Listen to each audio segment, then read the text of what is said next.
START. We are thrilled to have you join the Treatment and Recovery Resource Meeting. This meeting is a product of the Treatment and Recovery Committee for the Governor's Alabama Opioid Overdose and Addiction Council.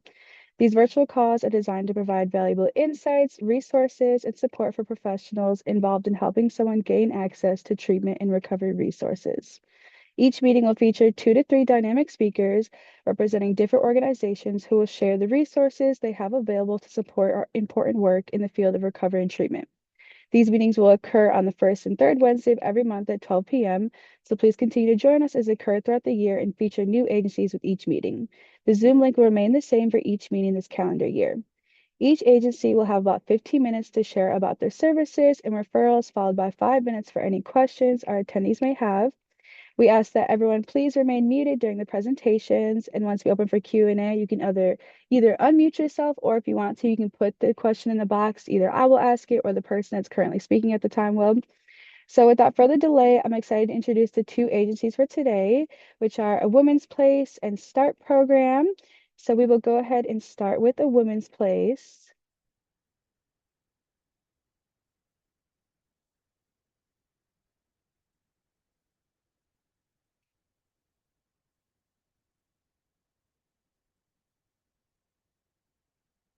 Let's see. She's on here. Don't think she's on here yet. Okay, so we will go ahead and do START program then. Hey, I'm Susan Lowen. I'm the director of the START program. START is part of Northwest Alabama Mental Health Center. Northwest covers Marion, Fayette, Lamar, Winston, Walker counties. We have outpatient, adult, adolescent in the majority of those counties for substance use. The company also serves MI and DD, adult and children, in all 5 counties. The START program is in Fayette, Alabama. We are a residential program for teenage girls 13 through 18. On their 19th birthday, they got to go. My therapy dog just walked in the office and is pouting. So we have 2 therapy dogs the kids all love. The kids are here 60 to 90 days. They do group therapy, psychoed activity, basic living skills. They attend school on site. We deal with dual diagnosis all the time. So we also cover the mental health things, depression, anxiety, anger, impulsivity, all those things that go along with substance abuse. Referral system is to complete an ASAM assessment and get a physical exam done. The form for the physical is on our website and needs to be completed prior to admission, and send that to me. And if everything's done and the child qualifies for 3.5 services, then we'll make arrangements to set an intake day and she'll come in. The 60 to 90 day range is dependent on their personal progress. If I get a kid that has minimal to no trauma, then they don't have a significant background to deal with. Get clients in with trafficking issues, which we've started to see more of. They're usually here 90 days. Just it's a lot to deal with. But the kids are told, treatment plan is written, it's updated 2 to 3 weeks after intake, so we can cover all the things they weren't comfortable telling us day of admission. And parents come for family group after 14 days on Sundays. We do an hour-and-a-half family therapy session with all the families and the kids. And then I do individual families as scheduled after group during their open visitation is 3:30 to 5:30. The security is pretty strict because we lock our doors to keep bad people out, not to keep our good children in. So we're pretty restrictive of what the kids can and cannot bring in. But it's because a lot of us have a history of addiction and know where you hide all that stuff. So to give us a better prevention, we have some requirements that they have to meet. Did I miss anything? I don't think so. I think you touched on everything. What's the best way for people to contact you? By phone or email. Email is susan.lowe@nwamhc.com. I'll put it in the chat. And the phone number to the program, I'll put both of them in the chat.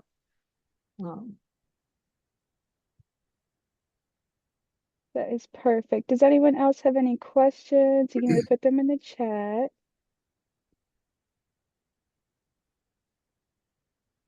You can hear in the chat people obviously love START program. It's the only adolescent residential program in the state, and it is state funded. I knew I left something out. Did you say females only or males and females? Females only. I am not crazy.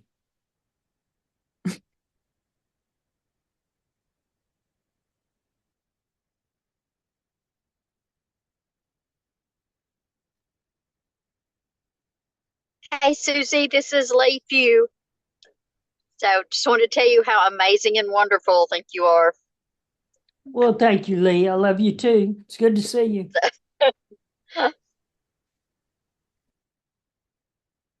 Right. We were supposed to have one more presentation on here today, but I don't think they have made it. I'm looking for a Karen from A Woman's Place. I don't know for sure if she's under a different name, but wanted to check and see real quick. Was that to be Karen Jones? Yes, ma'am. Oh, okay. So this is Cheryl Dubose. I'm the clinical director at Indian Rivers. And so my attention was brought to the link that Valencia sent out today to say that A Woman's Place. And I was like, well, I wonder who's supposed to be speaking. Let me join in and see. Um, Karen, I think has a conflict today, but hold on just a moment. I'm going to check. Good.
Okay, Karen is joining us.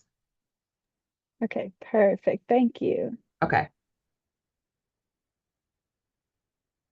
All right, we will give her just a second to jump on here and then we will have her present, and that is our last one for today. But while we're in just a moment, if anyone has any other treatment facilities or organizations they think would be great to present on the call, they could always reach out to me. That'd be amazing. So we can get more agencies on here and different people. We always love to hear about different ones.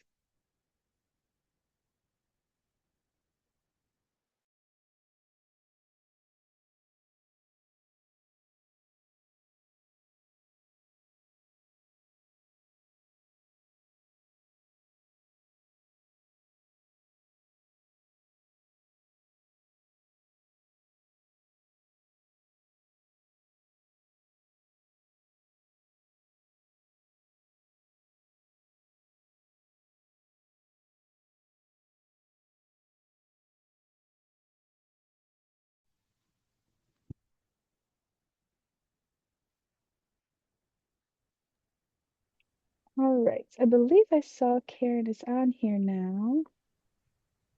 Yes, and you may just need to, I don't know what all you're seeking, but if you could just kind of review. Yeah, I'm trying to get my camera to work. Hang on just one second. And I'm sorry, I did not have this on my calendar. I guess I never got the invite in the link. So Cheryl sent me the link, and I apologize for not being here already. You are so good. The communication errors can happen sometimes. I completely understand. It's okay. Yeah. So is it my turn? Do you want me to talk about A Woman's Place? Yes, ma'am. And I can send you, I'll put it in the chat box right now, kind of the bullet points, what we like to go over.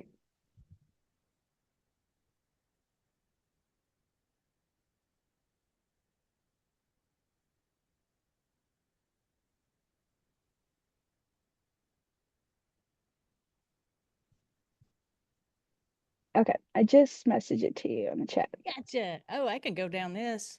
If there's one thing I can do, is talk about Indian River. So I don't know who all is on the call and from what areas you are from, but Indian Rivers Behavioral Health is the community mental health center that serves Tuscaloosa, Bibb, and Pickens counties. That is our catchment area. However, we have two programs that serve a much wider area of West Alabama. So our crisis center serves all of West Alabama, and it's a no wrong door approach. So really, we'll serve anybody from any county that walks through the door. And then A Woman's Place is our level 3 substance use residential program for women. Obviously, it's called A Woman's Place. And we take women from all over the state. The typical length of stay is about a month, about 28 days. But as you know, there's extensions sometimes when needed. So Indian Rivers is considered a comprehensive mental health center. So we serve children and adults, mental illness and substance use. What services do you provide? Being comprehensive means we serve all ages, well, ages 5, sometimes we can get a 4-year-old in there, 5 and up. We do not have substance use programming for adolescents as of yet. There is another agency in Tuscaloosa that provides that. But we do serve outpatient, level 1 and 2 for outpatient. So your traditional outpatient, your intensive outpatient, and then we have A Woman's Place for residential. We do not currently have I see a question, I'll answer that in just a second. We do not currently have a residential program for men, but that is on our list of things to look at for the future. So we have all the traditional outpatient services for mental illness and for substance use. We also have for mental illness, intensive in-home teams, intensive high intensity and low intensity case management. We have a residential programming with group home, supervised apartment, semi-independent. We have a day treatment program for adults with mental illness. We have our crisis center that treats both a mental health and or substance use crisis 24/7. And again, that's anyone who comes in the door. And then we have a supported employment program for adults with mental illness. That one's new. And if you want to hear more about that, Cheryl can go into some detail about that. How long has your organization been providing services? Indian Rivers has been providing services to West Alabama for 54 years. If asked what levels of care, went over those. So more information about treatment or recovery team. So I can say that, so I've been in this position. I've been with Indian Rivers over 25 years, served in all kind of roles, case manager, therapist, intensive in-home, outpatient. So I've done a little bit of everything, a little bit of maintenance, a little bit of IT on the side too. The levels of care go from traditional, say someone's coming in for med only, and we see them every 3 or 4 months for medication management. We can add individual therapy. We have group therapy. We have the high intensity and low intensity case management, intensive in-home teams. We also have a crisis residential unit. But then over the past couple of years, we've done some expansion of our services. We opened up a new outpatient office over on Skyland Boulevard and moved our adult mental illness division and our adult substance use division over there in order to expand our services. And so we have now the opportunity with that building where we have these really nice large group rooms that we're trying to create an atmosphere that is warm and inviting, sort of a pseudo living room model to the aesthetics of the facility, to make it more inviting to people who are coming. And speaking specifically about substance use, to have hours of programming and an environment that is warm and welcoming, normalizing getting help, normalizing getting treatment. We have both daytime and nighttime programming for substance use. So there are 3 nights a week, Monday, Tuesdays, and Thursdays, that we have intensive outpatient services for substance use, where the groups start at 5:30 and they last till 8:30 at night. We're also looking at expanding our hours of service in the mental illness division as well, to have evening hours to offer services. That should be coming in the next year. Let's see. Best practices for referrals and admissions to your agency, inclusion, exclusionary admission criteria, screening, assessment requirements, and preferred methods of receiving referral information. Okay. So we, right now, for outpatient services, other than our crisis center, which is 24/7, but for your outpatient services, for that first time assessment, whether it's for mental illness or substance use, we have walk-in times. Now you can call and schedule an appointment for your first visit, or we have walk-in times that's Monday through Friday from 8 a.m. to 10 a.m. So every day someone can just walk in, no appointment necessary, and they can get their first assessment. And then that first assessment is for mental illness or substance use, or if you have both that you're wanting to get treatment for, you can come in, and what they'll do is they'll kind of screen you for what is the priority right now, what needs to come first today. And they'll do that assessment first, and will walk through treatment planning and service planning to plug that person into whatever levels of service and types of services they need. Do they need to see a psychiatrist or nurse practitioner for medications? Yes, we're going to link you to that. Do you need individual therapy? Yes, we're going to link you to that. Are we offering one of the group therapy focuses that you would benefit from? Okay, we're going to link you to that. Do you need case management? We're going to link you to that. Do you need an intensive in-home team? We're going to link you to that. Then also, if that person is coming in and it seems like mental illness is the priority, they'll do the mental illness assessment and linkages and schedule all those appointments and services, whatever is needed at that point in time. And then they'll either schedule or they offer the walk-in times for getting that substance use assessment. So it's up to them. Do you want to just walk in tomorrow morning? Do you want to walk in 2 days from now, or you want me to go ahead and schedule it for you so you know exactly when to come to get your assessment done for substance use? And then the same process happens. They get plugged into all of those services to meet all of their needs. So it's a full needs assessment, not just, medication, not just one thing or the other. It's a full needs assessment and plugging them into creating that treatment plan that says, okay, these are all the issues that you're wanting to address. These are the best fit services. We're going to plug you into all of those. And it's very much a person-centered planning process. It is the therapist walking through all of the things that we offer, what they identify they might benefit from, and then letting them make the decisions of, yes, I want to do A, B, or C, or hey, I'll do A and B right now, but let me hold off on C. And so it's still put on their treatment plan as a deferred. And so it is documented so that the treatment team that gets assigned to that person can come back and revisit at a later time. For a woman's place specifically, we have a coordinator for a woman's place. Her name is Kendra Koger. And typically she receives the referrals directly, and sometimes they are phone calls where they talk through the process, and then they can be emailed. Cheryl Dubose is our clinical director. She can also facilitate making sure a referral happens. But again, for a woman's place, they take referrals from all over the state. Let's see, I think there was a question too here. For a woman's place, would there be an option to serve a woman who is currently in MAT, or would she have to be detoxed first? That is a very good question, and it's a very present question. So, and I'm a very transparent, honest person. Historically, Indian Rivers has been an abstinence-based approach. We do not currently offer MAT. We do not currently offer detox, but those are in the plans for us to begin an MAT process, for us to develop a detox protocol at our crisis center. Now, that's probably going to happen within the next 12 to 18 months when we initiate those services. It may be closer to the 12 months that we are able to initiate, because there's a lot that has to happen here for us to create the infrastructure to support an MAT program and to support detox at our crisis center.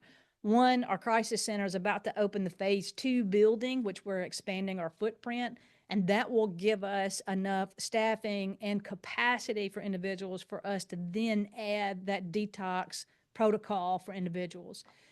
For a woman's place right now, we can't support MAT because we don't have a prescriber that can continue the MAT.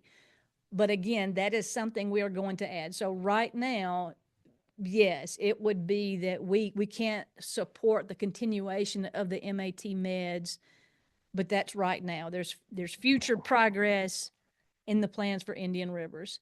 And then see, where's the woman's place located? Oh, it moved. Oh, there we go. Look at Cheryl Dubose putting in the chat referrals for a woman's place. There's a fax number if you wanted to send. We do have to have that ASAM assessment. So anyone that's trying to come to a woman's place has to have the ASAM assessment where they meet that level of care. I think right now we're actually a 3.3. Cheryl, correct me if I'm wrong. 3.1, 3.3. We're 3.3. 3.3, you're Yeah. correct.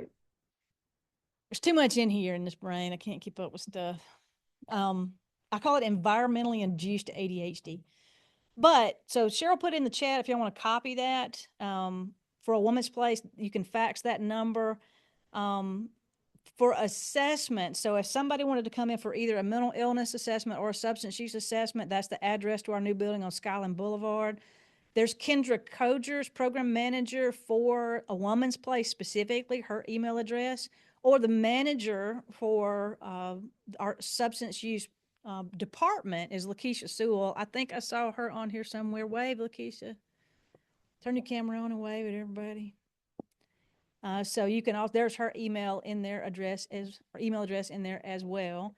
But then I see another question. Where is Women's Place located? It's here in Tuscaloosa, and there's your contact information. And yes, is the assessment required before entering residential? Yes, you have to have the ASAM assessment.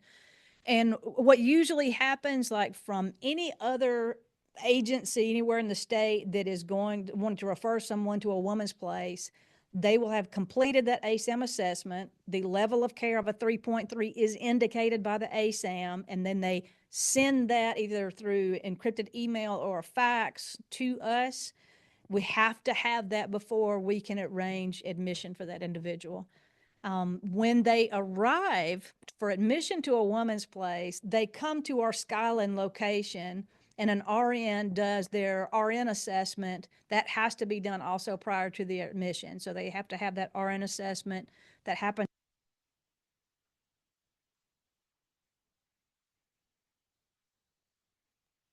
I don't know. I believe it muted you for a second there. Who muted me? I Okay, mean, I you're know I good talk now. a lot, but come on.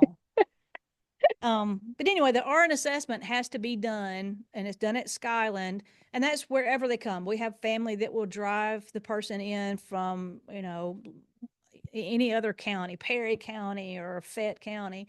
They go to Skyland, they see the nurse for their RN assessment. And one of the key things, I tell you, just being honest here, is the problem that we have had with women coming and us not being able to admit them is if they are prescribed medications, they have to bring some medicine with them. So like say they're prescribed a blood pressure medication by the primary care doctor and they show up and they don't have any of their blood pressure medicine, we can't admit them because we have to be able to administer whatever prescribed medications they're prescribed while they're there.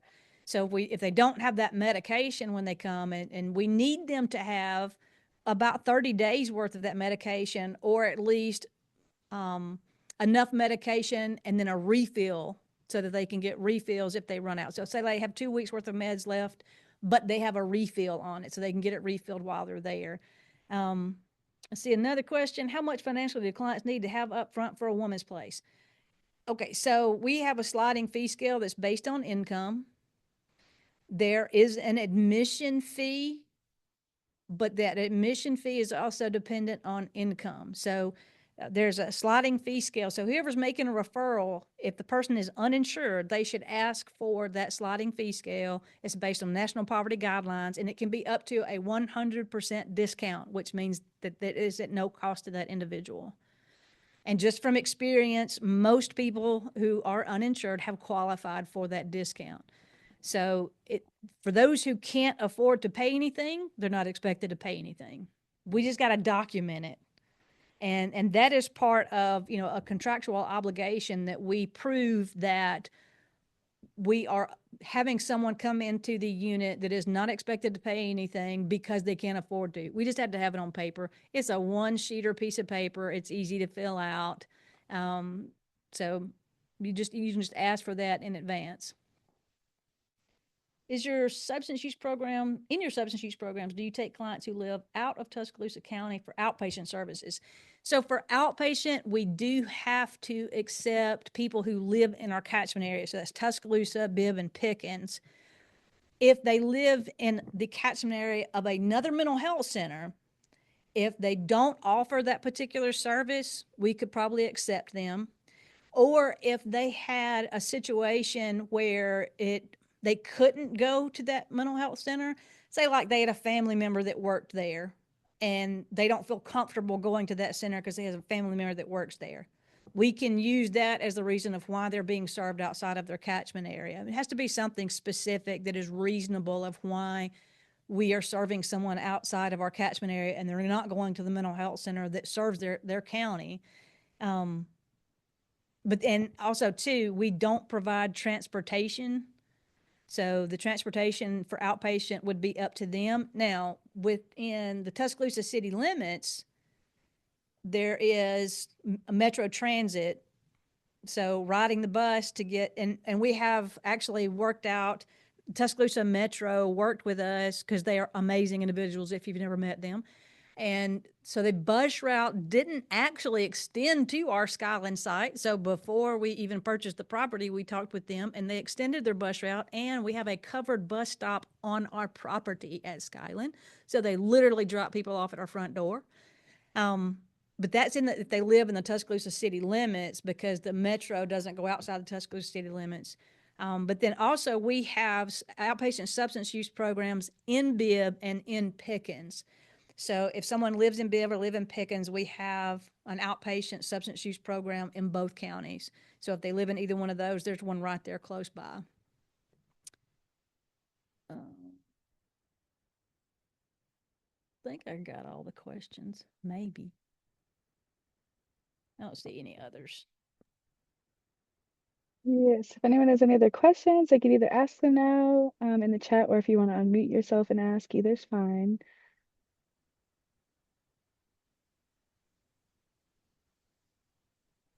So for a women's place, what typically is the time it takes from when you get an assessment to when you are able to admit somebody? I know it varies all the time, but is it typically something we could do quickly, or are we looking at long turnover?